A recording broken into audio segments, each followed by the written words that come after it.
New chapter trigonometry. तो trigonometry के basic concepts को आज आप पढ़ने वाले हो। तो देखो बेसिकली ट्रिग्नोमेट्री है क्या, यहाँ से हम लोग स्टार्ट करते हैं। ट्रिग्नोमेट्री है क्या, ये कैसे ये क्या आपको डिफाइन करता है, किस चीज के बारे में बताता है। तो आप समझो ये ट्रिग्नोमेट्री जो वर्ड है वो यहाँ पे 3 अलग अलग ग्रीक लेटर से मिलकर के बना हुआ है। ठीक है, ट्रिग्नोमेट्री जो हम लोग बोलते हैं ये 3 डिफरेंट वर्ड्स हैं ग्रीक लेटर के। ठीक है, पहला है आपका देखो ट्राई। ये जो ट्राई है इसका मतलब होता है 3, आप भी जानते हो ट्राई मीन्स 3। ठीक, नेक्स्ट है इसका गॉन, GON गॉन। तो गॉन मीन्स यहाँ पे होता है साइड्स, साइड्स ट्रायंगल के साइड, साइड्स मीन्स वो किसी भी शेप के साइड्स हो सकते हैं। तो यहाँ पे हम लोग ट्रायंगल की बात करेंगे, साइड्स। ठीक है, और एक होता है मैक्ट्रॉन। ये जो आप आगे OMERTY देख रहे हो, उसको अरेंज किया गया है वो जो रियल में वर्ड वो है मैक्ट्रॉन। ठीक है, तो इसका मतलब होता है मेजरमेंट, मेजरमेंट। ठीक, तो देखो ये जो ट्रिग्नोमेट्री वर्ड है, कंप्लीट वर्ड, वो 3 ग्रीक लेटर से मिल करके बना हुआ है। Try, 3, gone side, matron measurement. तो ये अगर हम लोग देखें 3 साइड्स मेजरमेंट, इसका जो मीनिंग आया ट्रिग्नोमेट्री का वो है 3 साइड्स मेजरमेंट। तो जहां पे शेप्स की बात होती है, साइड्स की बात होती है, दैट मीन्स हम ज्योमेट्रिकल पार्ट में ही है यहाँ पर। उसके लिए एक ब्रांच ऑफ मैथमेटिक्स तैयार किया गया ज्योमेट्रिकल पार्ट के लिए ही, जिसको आप बोलते हो ट्रिग्नोमेट्री। और बेसिकली जब इसका स्टार्टिंग हुआ, जब इसको डिराइव किया गया, तो उस समय ये एक राइट एंगल ट्रायंगल पे बेस्ड था। ठीक है, तो राइट एंगल ट्रायंगल पे बेस्ड उनके जो एंगल्स और जो उनके साइड्स के बीच में जो रिलेशन फाइंड करने का एक मेथड बनाया गया, वही है ट्रिग्नोमेट्री। कि हम राइट एंगल ट्रायंगल के साइड्स का रिलेशन उनके एंगल्स के साथ कर सकते हैं। ठीक है, तो चलिए शुरुआत करते हैं एक राइट एंगल ट्रायंगल से। राइट एंगल ट्रायंगल सबसे पहले हम आपको एक बना के दिखाएंगे। आप देखो ये है एक राइट एंगल ट्रायंगल। ठीक है, राइट एंगल ट्रायंगल क्या होता है, जिसमें वन एंगल क्या होना चाहिए, राइट एंगल होना चाहिए, मीन्स 90 डिग्री का होना चाहिए। तो आपने एक राइट एंगल ट्रायंगल बना लिया, ABC right angle at B। 90 degree आपको कहाँ मिल रहा है, 90 डिग्री आपको मिल रहा है एंगल B पर। तो आप देख सकते हो 90 डिग्री को बनाने का एक सिंबल भी होता है, एक रेक्टेंगुलर शेप में उसको बना दिया जाता है। ये अगर कहीं नहीं भी लिखा है तो आप इसको रीड करते हो as a 90 degree. Right angle triangle है हमारे पास, ट्रायंगल है तो साइड्स भी होंगे, ट्रायंगल है तो साइड्स भी होंगे। ठीक है, अब आप इस राइट एंगल ट्रायंगल को कई जगहों पे आपने यूज किया, आपने पाइथागोरस थ्योरम लगाया उस पे, और भी जगहों पे आपने राइट एंगल ट्रायंगल पे बेस्ड क्वेश्चन किए। तो आप जब पाइथागोरस थ्योरम लगाते हो, ठीक है, पाइथागोरस जब आपने लगाया होगा राइट एंगल ट्रायंगल पे, तो आपने ये बोला था कि राइट एंगल के ठीक सामने वाली साइड को हम क्या बोलेंगे, हाइपोटेन्यूज बोलेंगे। ठीक है, बोल दीजिए, कोई प्रॉब्लम नहीं है। आप राइट एंगल के ठीक सामने वाली साइड को क्या बोलेंगे, हाइपोटेन्यूज। चलो इसको हमने बोला हाइपोटेन्यूज, शॉर्ट फॉर्म में हम H लिख दें, H फॉर हाइपोटेन्यूज। ठीक है, यहां पर ये हो गया हाइपोटेन्यूज। अब आप राइट एंगल ट्रायंगल पर पाइथागोरस लगाते थे तो आप बोलते थे ना ये हाइपोटेन्यूज हो गया, तो हम इसको बेस ले लें, इसको परपेंडिकुलर ले लें। ठीक है, ये आप कहते थे कि इसको बेस ले लो, इसको परपेंडिकुलर ले लो, कोई फर्क नहीं पड़ता है, फॉर्मूला तो वही है, hypotenuse square equal to perpendicular square plus base square. Formula तो वही है भाई, परपेंडिकुलर का स्क्वायर करो या बेस का स्क्वायर करो, दोनों प्लस में है, तो आप किसी भी तरीके से उसको लिख सकते थे। दैट मीन्स आप कहते हो इसको बेस ले सकते थे या इसको भी बेस ले सकते थे।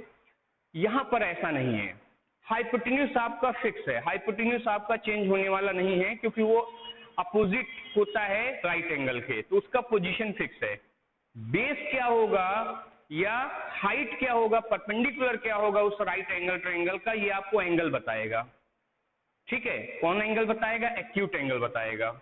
जिस एंगल के लिए आप ट्रिग्नोमेट्री अप्लाई करने जा रहे हो, जिस एंगल के लिए आप जो राइट एंगल ट्रायंगल के साइड्स के रेशियो लिखने जा रहे हो, वो एंगल आपको बताएगा कि बेस कौन होगा। अब हम पाइथागोरस की तरीके से ये नहीं बोलेंगे बेस किसी को भी ले लो। ठीक है, अभी आप देखो अब चलो इस एक्यूट एंगल ए को पहले हम लेते हैं। हमने कहा कि ये एंगल ए है, क्या है ये एंगल ए। ग्रीक लेटर में एंगल को डिफाइन करने के लिए एक सिंबल भी था जो हम लोग यहाँ यूज करते हैं, उसको बोलते हैं थीटा। ठीक है, आप कहीं लिख लो अगर नहीं जानते हो तो। थीटा कुछ इस तरीके से बनाया जाता है, इसको बोलते हैं theta. Theta it is a symbol for the angle only ना, और कुछ इसकी बहुत खास मीनिंग मत निकालिएगा। थीटा इज अ सिंबल, जैसे अल्फा पढ़ा, बीटा पढ़ा, ये देखो थीटा भी आया। तो इस एंगल को हम कुछ नाम देना चाहते तो हमने कहा, इसको हमने कह दिया थीटा। ठीक है, तो for this acute angle, angle A जो थीटा है वो क्या है, एक्यूट एंगल। अगर आपका एक्यूट एंगल थीटा और 90 डिग्री जिस साइड पर लाई करेगा, जिस साइड पे, दैट मीन्स ए बी पर, देख सकते हो ये ए बी वो साइड है, ए बी वो साइड है जिसपे एंगल थीटा है, एक्यूट एंगल है, जिसके लिए हम अभी ट्रिग्नोमेट्रिकल रेशियोज लिखेंगे। और 90 डिग्री जिस साइड पर ये दोनों एंगल मिलते हैं वो होता है बेस। तो आप बेस को अब अपने मन से डिसाइड नहीं कर सकते, कोई भी ले लें, हमको देखना होगा कहां पर हैं हम लोग। ठीक है, तो अभी आप देखो तो ये एंगल थीटा है, ये एंगल 90 डिग्री, तो बेस क्या हो जाएगा, बेस हो जाएगा ये हो गया बेस। ठीक है, तो ये हो गया हाइपोटेन्यूज, ये हो गया बेस, तो ये लाइन आपकी बोली जाएगी परपेंडिकुलर, ये हो जाएगा परपेंडिकुलर, को पी सिंबल दे देते हैं। ठीक है, आइए इसी डायग्राम को फिर बनाते हैं और सारी चीजें लगभग वैसे ही रखेंगे। ए यहाँ रखेंगे, बी यहाँ रखेंगे, सी यहाँ रखेंगे और ये 90 डिग्री डिफाइन करेंगे। चलो अभी एक्यूट एंगल हमारे पास एक और है। इस ट्रायंगल में कितने एक्यूट एंगल है, 2 एक्यूट एंगल्स हैं, एक है आपका ए और दूसरा है बी। तो जो एक्यूट एंगल है वो बी क्यों नहीं, बी नहीं सी, बी तो राइट एंगल है। एक्यूट एंगल ए हो सकता है तो क्या सी नहीं हो सकता, बिल्कुल हो सकता है। तो जो एंगल हम यहाँ पे डिफाइन कर रहे हैं वो एंगल यहाँ भी डिफाइंड हो सकता है, ये भी तो एक्यूट एंगल है। तो आइए अगर हम लोग यहाँ पर एंगल को डिफाइन करते हैं और इसका नेम देते हैं थीटा, दैट मीन्स की वैल्यू क्या है, थीटा है। तो एंगल सी हो गया थीटा डिग्री का, ये 90 डिग्री ऑलरेडी है, राइट एंगल है। तो अब आप देखोगे कि कौन सी साइड ऐसी है जहां पर राइट एंगल के साथ एक्यूट एंगल को लिया जा रहा है, किस साइड के एक्यूट एंगल को लिया जा रहा है। तो अगर आप देखोगे तो बीसी वो साइड है जहां पर राइट एंगल के साथ आपको एक्यूट एंगल मिल रहा है। तो अब आप बेस देख करके नहीं बोलोगे, अभी तक हम लोग बेस को देख लेते थे, ये जो हॉरिजॉन्टल लाइन दिख गया बोला यही बेस है। ठीक है ना, अब आपका बेस वर्टिकल लाइन भी होगा, देख सकते हो ये जो वर्टिकल लाइन है वो क्या हो जाएगा, बेस हो जाएगा। ट्रायंगल को घुमाना चाहो घुमा दो, कोई इसकी रिक्वायरमेंट है नहीं, बट ये जो है बीसी अब हमारे लिए क्या होगा, बेस होगा। अब आप ए बी को बेस नहीं बोल सकते क्योंकि वो साइड जिसका एक्यूट एंगल और राइट एंगल जिस पे लाई कर रहा होगा वही आपका बेस होगा। दैट मीन्स ये आपका हो जाएगा बेस, ये हो गया बेस। और ये हाइपोटेन्यूज तो फिक्स है, इनके लिए कोई दिक्कत नहीं, अपनी जगह रहेंगे। ठीक है, अब जब आपने इसको बेस बोला, इसको हाइपोटेन्यूज बोला, तो अब ए बी क्या हो जाएगा, इस ट्रायंगल के लिए परपेंडिकुलर होगा, इसको बोला जाएगा परपेंडिकुलर, जिसको हम लोग पी सिंबल यहां पर दे रहे हैं। ठीक है, क्लियर हो गया होगा कि किसी राइट एंगल ट्रायंगल में बेस और परपेंडिकुलर को कैसे हमको डिसाइड करना है। ठीक है, चलिए इसके बाद हम लोग बात करेंगे अभी रेशियो ऑफ साइड्स। तो यहां पर जो ट्रिग्नोमेट्रिकल रेशियो आप बोलते हो वो क्या है, वो राइट एंगल ट्रायंगल के साइड्स के ही रेशियो हैं। ठीक है, कैसे लिखा जाता है, क्या मीनिंग होता है, अब हम लोग थोड़ी सी इसकी बात कर लें। चलिए अभी देखते हैं कि एक राइट एंगल ट्रायंगल के साइड्स की रेशियो को हम कैसे कैसे लिख सकते हैं, क्या क्या इनके साइड्स के पॉसिबल रेशियो हो सकते हैं। ठीक है, आइए अभी देखो, एक राइट एंगल ट्रायंगल का फॉर्मेशन किया, ए एंगल बी को राइट एंगल किया आपने, और ये हो गया सी, ट्रायंगल राइट एंगल ट्रायंगल तैयार हो गया एबीसी। कितने साइड्स हैं, 3 साइड्स हैं। अभी आप एक एक्यूट एंगल अब आपको डिफाइन करना होगा, आप एंगल ए को लेके चल सकते हो, आप एंगल सी को लेके चल सकते हो। हमने एंगल ए को डिफाइन कर दिया, this is the acute angle theta. और इस एंगल के लिए, इस एंगल के साथ देखो, आप क्लियर करो एक बात को, जब आप एक्यूट एंगल डिफाइन करोगे तभी आपको बेस मिलेगा। क्लियर हो चुका होगा, क्योंकि अभी पिछले टॉपिक में हमने समझाया आपको कि अब हम बेस ऐसे नहीं ले सकते कि इसको बेस ले लो, इसको परपेंडिकुलर ले लो। जब तक उसमें एंगल आप डिफाइन नहीं करोगे आपको बेस नहीं मिलेगा। क्लियर है? नहीं तो राइट एंगल है, आप एंगल ए को थीटा डिफाइन कर दिए, दैट मीन्स इस एंगल एक्यूट एंगल की बात हम करने जा रहे हैं, तो बेस हमारा ए बी हो गया, परपेंडिकुलर बी सी हो गया। क्लियर? अभी देखो, जब आपने एक्यूट एंगल थीटा लिया तो एक्यूट एंगल थीटा लेने के साथ सारी चीजें क्लियर हो गई कि ये हमारा परपेंडिकुलर होगा, ये बेस होगा और ये हाइपोटेन्यूज होगा, सारी चीजें क्लियर हो गई तुरंत। अब हम लोग इनकी साइड्स के रेशियो की बात करने वाले हैं। तो देखो कितने पॉसिबल साइड के रेशियो लिखे जा सकते हैं, इनको जरा समझो। देखो आपके पास 3 साइड्स हैं, तो इसका मतलब हम लोग यहाँ 6 पॉसिबल रेशियो लिख सकते हैं। कैसे लिख सकते हैं जरा देखते हैं। पहले आप लिख लो परपेंडिकुलर और हाइपोटेन्यूज का रेशियो, एक एक करके दिखाते हैं आपको। अभी देखो आप लिख सकते हो परपेंडिकुलर क्या है, BC, और BC के साथ आप हाइपोटेन्यूज का रेशियो लिख दोगे तो ये हो जाएगा AC। ठीक है? आप एक रेशियो ये लिख सकते हो कि इस ट्रायंगल के परपेंडिकुलर BC और हाइपोटेन्यूज AC का रेशियो लिखा। फिर हम क्या लिख सकते हैं, हम और लिख सकते हैं इसमें बेस के साथ हाइपोटेन्यूज का रेशियो, तो AB अपॉन AC। आपने देखा कि इसी ट्रायंगल के बेस के साथ हाइपोटेन्यूज का रेशियो हम लिख सकते हैं। दूसरा रेशियो ये हो सकता है। फिर क्या कर सकते हैं, फिर हम लोग इसके परपेंडिकुलर और बेस का रेशियो लिख सकते हैं। तो परपेंडिकुलर देखो BC है और AB इसका बेस है, तो BC अपॉन AB हो सकता है। तो ये 3 पॉसिबल रेशियोज हैं। कैसे लिखा हमने, देखो एक बार हमने लिखा परपेंडिकुलर और बेस का हाइपोटेन्यूज का रेशियो BC अपॉन AC, फिर हमने लिखा बेस और हाइपोटेन्यूज का रेशियो AB अपॉन AC, और फिर हमने लिखा परपेंडिकुलर और बेस का रेशियो। अब ये जो 3 रेशियोज आपने लिखे हैं, इनका रेसिप्रोकल भी लिखा जा सकता है। भाई जब आपने लिखा कि BC अपॉन AC, तो अभी देखो आप यहाँ पर BC upon AC, AB upon AC और BC अपॉन AC के रेसिप्रोकल भी तो उनके रेशियोज होंगे साइड्स के। तो जैसे आपने बोला कि परपेंडिकुलर और हाइपोटेन्यूज का रेशियो है, तो हाइपोटेन्यूज अपॉन परपेंडिकुलर क्यों नहीं हो सकता, एक रेशियो ये भी हो सकता है। तो वी हैव मोर 3 रेशियोज, यहाँ पे 3 और रेशियो हम लोग लिख सकते हैं जो कि इनके रेसिप्रोकल से लिखे जाएंगे। तो यहाँ पे हो सकता है AC अपॉन BC, और हो सकता है AC अपॉन AB, और हो सकता है AB अपॉन BC। ठीक है?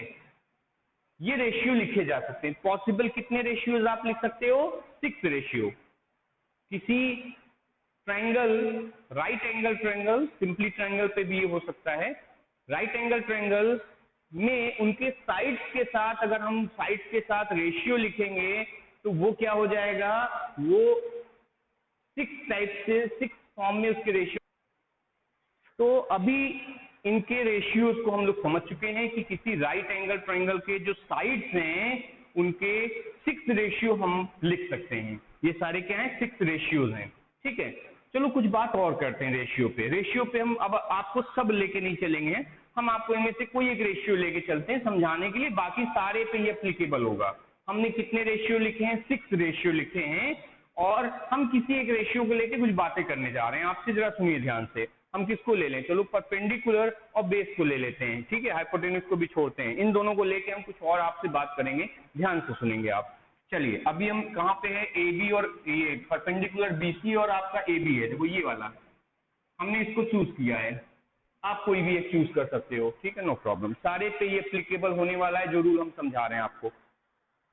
ले लिया हमने क्या, BC और AB, मतलब परपेंडिकुलर हाइपोटेन्यूज ले लिया। कुछ हम इसमें एक्टिविटी करके देखेंगे, थोड़ा सा एक्टिविटी करते हैं। चलो अब हम ये कहते हैं, ये जो लाइन है ना, ये हाइट जो है, हम थोड़ा इसको और आगे ले जाना चाहते हैं। ठीक है? चलो ले चले। ये जो हाइट आप देख रहे हो BC, हम B पॉइंट को और आगे ले जाना चाहते हैं, लेके चलते हैं आगे थोड़ा सा। देखो ये B है और ये बेस है ना, ध्यान रखना, ये B दो जगह दिख रहा था, तो ये B पॉइंट है, ये बेस था।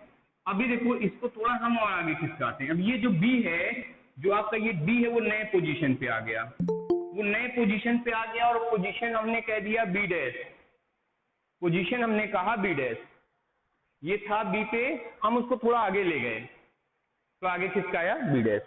अच्छा, जब आप यहां से परपेंडिकुलर ड्रॉ करोगे तो परपेंडिकुलर यहां से ड्रॉ कर दो, क्योंकि ये तो परपेंडिकुलर लाइन है ना, इस राइट एंगल ट्रायंगल की परपेंडिकुलर लाइन है। For this acute angle theta. इसको थोड़ा और बड़ा करो फिर, चलो ऐसे बढ़ा दिया हमने, ये बढ़ा दिया,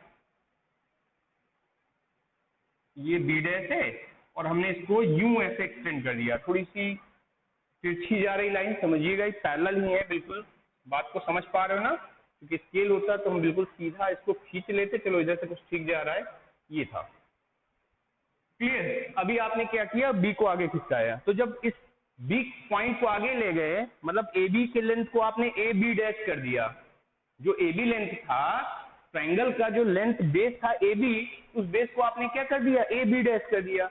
तो ट्रायंगल तो कंप्लीट करनी है आपको, राइट एंगल ट्रायंगल है, कंप्लीट कब होगा, जब हाइपोटेन्यूज को भी आप एक्सटेंड करोगे, तभी जाके आपको वहां वर्टेक्स सी डैश मिलेगा।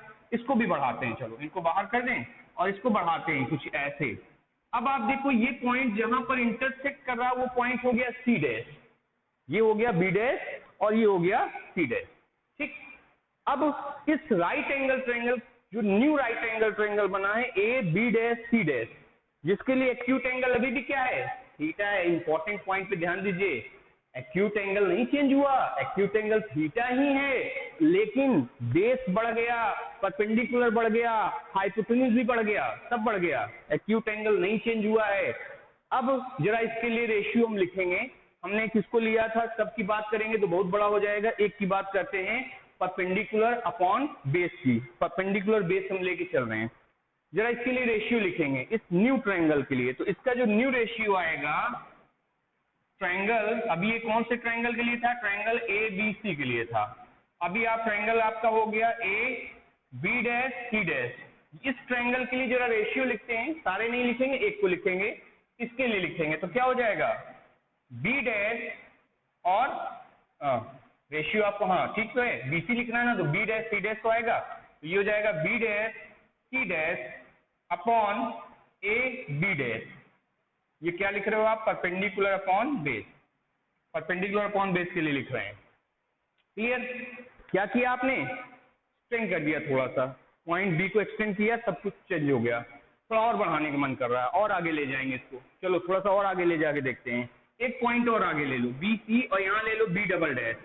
अभी क्या किया आपने, एक पॉइंट और आगे ले लिया, हम थोड़ा सा इस लेंथ को और बढ़ाना चाह रहे हैं, बी डबल डैश चले गए, यहां से हाइट खड़ा करो, ये जो है कुछ इस तरीके से इसका परपेंडिकुलर इसका ड्रॉ करें, तो कुछ यूं इस तरीके से आगे जाता हुआ दिख रहा है, और फिर ट्रायंगल को कंप्लीट करना है, इसको एक्सटेंड करेंगे, कहां पे मिलेगा, सी डबल डैश पे।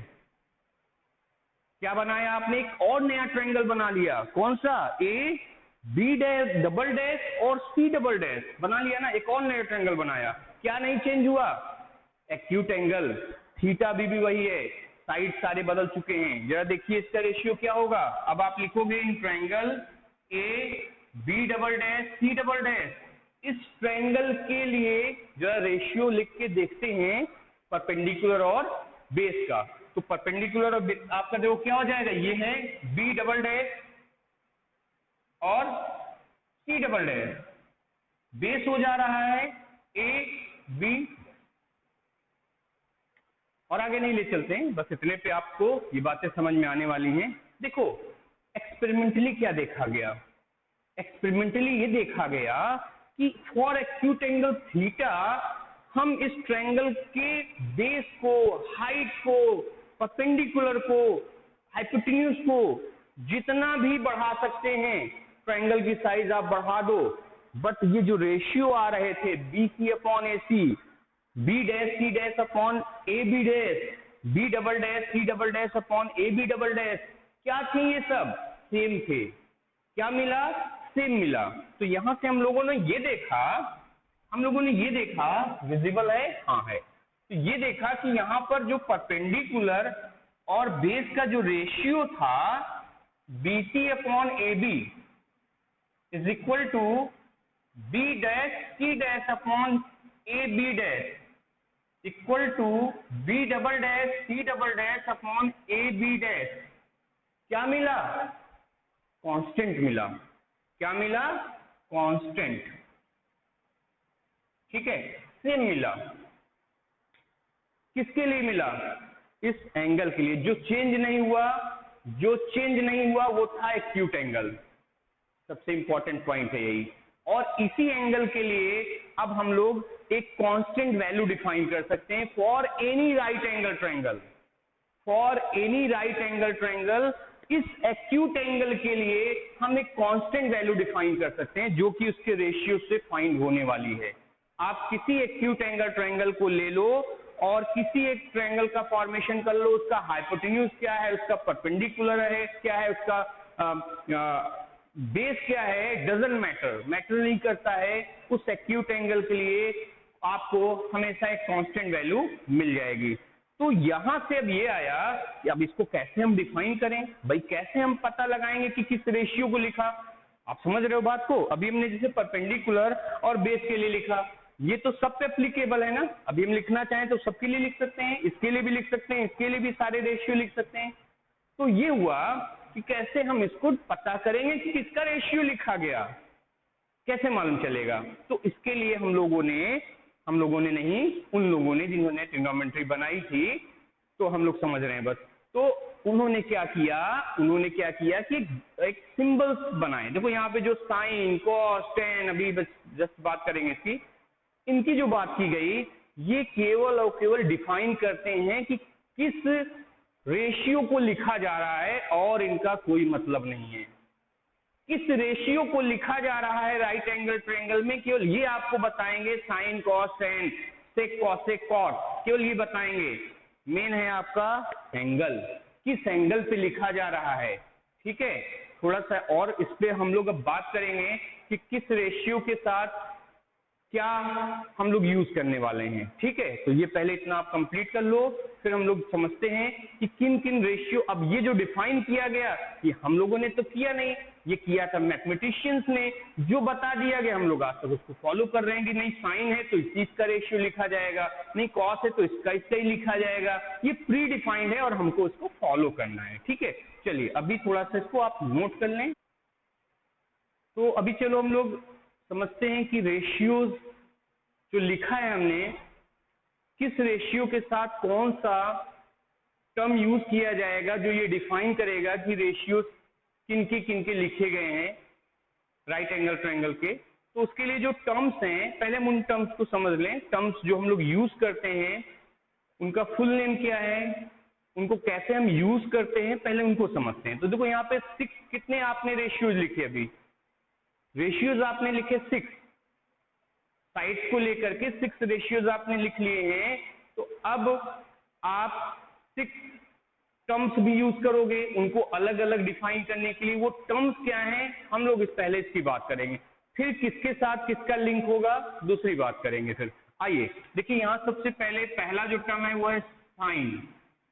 क्या है? साइन। फिर है कोसाइन। इट्स वेरी इंपॉर्टेंट, जो अब लिख रहे हो आगे आपको वही मिलने वाला है क्लास 10th में, 11th में, 12th में, इंजीनियरिंग में, जहां भी आप जाओगे साइन कॉस आपका पीछा नहीं छोड़ेगा। अब पहले दिन पढ़ रहे हो, जब तक पढ़ोगे मैथमेटिक्स के फील्ड में ये आपको जरूर दिखते रहेंगे। ठीक है, तो जस्ट आगे कंटिन्यू करें। Sine, cos, cosine, tangent, tangent, cotangent, secant, cosecant. आप सोच रहे होगे ये सर क्या लिख रहे हैं। तो देखिए साइन क्या लिख रहे हैं, सुना था साइन कॉस टेन, ये क्या है? वही है। क्या है? साइन कितने लेटर से बना है? 4 से। कोसाइन 6 से। ऐसे देखो अलग अलग लेटर्स यूज किए गए कंप्लीट वर्ड में। तो हम डिफरेंट लेटर्स के नंबर को लेके नहीं लिखना चाहते, हम पूरा नहीं लिखना चाहते, इसका एक शॉर्ट फॉर्म क्रिएट किया गया। Sine, cosine, tangent, cotangent, secant and cosecant जरूर लिखिए। ये उन्हीं रेशियोज, ट्रिग्नोमेट्रिकल रेशियोज के फुल फॉर्म है। ठीक है, अब इसका शॉर्ट फॉर्म कैसे क्रिएट हुआ जरा देखते हैं। साइन को लिखा गया SIN पूरा है। हम लोग क्या करेंगे, इन सभी वर्ड से 3 लेटर लेंगे, कुछ में तो फर्स्ट 3 लेटर लेंगे, कुछ में मिक्सअप करेंगे जहां कुछ बड़े हैं। तो अभी देखो जैसे साइन को केवल सिंपली आप लिखोगे SIN, साइन, ई को हटा दिया गया। साइन SINE में से ई को लिप कर दिया गया। कोसाइन में से आप देखो कॉस को लिया गया केवल, ठीक है, आई एन ई छोड़ दिया गया, फर्स्ट 3 लेटर, ये हो जाएगा कॉस, ठीक है। फिर टेंजेंट है, पूरा ये जो यूज किया जा रहा है वो है टेंजेंट, इसमें से भी केवल आप क्या ले रहे हो, फर्स्ट 3 लेटर ले रहे हो, तो ये बना टेन, ठीक है। फिर है आपका कोटेंजेंट, तो कोटेंजेंट से भी आपने फर्स्ट 3 लेटर को लिया और ये बना कॉट, ठीक है। फिर आप देखो सीकेंट, सीकेंट के भी फर्स्ट 3 लेटर को आप ले लोगे, तो फर्स्ट 3 लेटर आपका बनेगा SEC, क्या बन गया, 6। हम लोग फ्रिक्वेंटली इसको यूज करते हैं। और यहां से कॉसिक में अब एक यही ऐसा टर्म है जिसमें COSEC, कॉसिक पूरा लिखा गया, इसको कॉसिक लिखा गया, कॉस नहीं लिखा गया। क्यों नहीं लिखा गया, आप समझ रहे होगे, कॉस आप यूज कर चुके हो, दोबारा कॉस कैसे हो सकता है, और ये इसके बाद कहीं ना कहीं इसको निकाला गया होगा, क्योंकि ये जरूर ये चूंकि पहले कॉस लिखा जा चुका था तो ये कॉस नहीं लिखा जा सकता है, तो देन ये लेटर डिस्कवरी इसकी हुई होगी, और इसके लिए फिर यहाँ पे थोड़े रूल्स को ब्रेक कर दिए गए, और रूल को ब्रेक किया गया, क्या लिखा गया, कॉसिक। कॉस नहीं लिख सकते इसको, क्योंकि कॉसिक कोसाइन से कॉस आप यूज कर चुके हो, लिख चुके हो, तो इसको क्या लिखा गया, कॉसिक। तो एक और आप लिखोगे ट्रिग्नोमेट्रिकल रेशियो कॉसिक। तो ये 6 ट्रिग्नोमेट्रिकल रेशियो फ्रिक्वेंटली आप यूज करोगे, साइन कॉस, टेन कॉस, सेक कॉसिक, इसको नहीं यूज किया जाता है। हम लोग लिखते समय एक्यूट एंगल्स के साथ जो ट्रिग्नोमेट्रिकल रेशियोज लिखते हैं वो ये हैं, इनको बोला जाता है ट्रिग्नोमेट्रिकल रेशियोज।